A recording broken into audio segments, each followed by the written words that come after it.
কইবে। আচ্ছা, আল্লাহ তাআলা আমাদেরকে ৬টা জিনিস খুবই মনে করিয়ে দেয় বারবার, কিন্তু আমরা সেটা মনে করি না। ৬টা জিনিসের মধ্যে ১ নম্বর হচ্ছে যে আল্লাহ তাআলা আমাদেরকে সৃষ্টি করেছেন। এটা কিন্তু চিরন্তন সত্য। এটা কখনোই আমাদের অস্বীকার করা যাবে না। ২ নম্বর কথা হলো যে আল্লাহ তাআলা আমাদের এই রগের মানে রক্তের শিরা উপশিরা যে এই যে রক্ত যে চলাচল করে এবং নিঃশ্বাস যে নেই, তারও সামনে আমাদের কাছে আছে, তারও কাছে আমাদের কাছে আছে। তাহলে এত কাছে আছে আল্লাহ তাআলা আমাদের, যে আমরা রক্ত যে চলাচল করে তার চেয়েও কাছে আছে, নিঃশ্বাস যে নেই তার চেয়েও কাছে আছে, আমাদের সাথেই আছে। ৩ নম্বর কথা হলো যে আল্লাহ তাআলা আমাদের অন্তরে কথাও বুঝে, অন্তরে যে আমরা মনে মনে চিন্তা করি সেই কথাগুলো আল্লাহ তাআলা শুনে, জানে, বুঝে।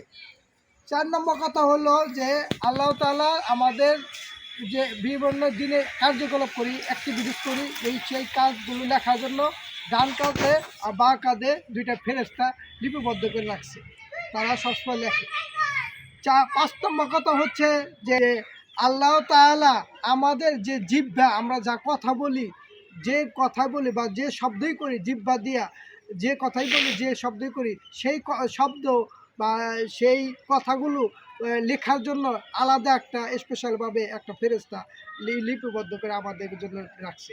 তো আর ৫ নম্বর হলো, এখন ৬ নম্বর হচ্ছে সবচেয়ে মোস্ট ইম্পর্টেন্ট, ৬ নম্বর সবচেয়ে বেশি গুরুত্বপূর্ণ, সেটা হলো যে আমাদের প্রত্যেকেরই মৃত্যুর স্বাদ গ্রহণ করতে হবে, প্রত্যেকের মৃত্যু বরণ করতে হবে। তাহলে এই ৬টা ধাপ আল্লাহ তাআলা আমাদেরকে মনে করে দেয় যে তোমার কাজ করলো কি, ভালো করলো, অর্থাৎ আমরা ভালোভাবে যদি মুমিন হইয়া মরে যেতে পারি তাহলে আমাদের কোনো সমস্যা নাই।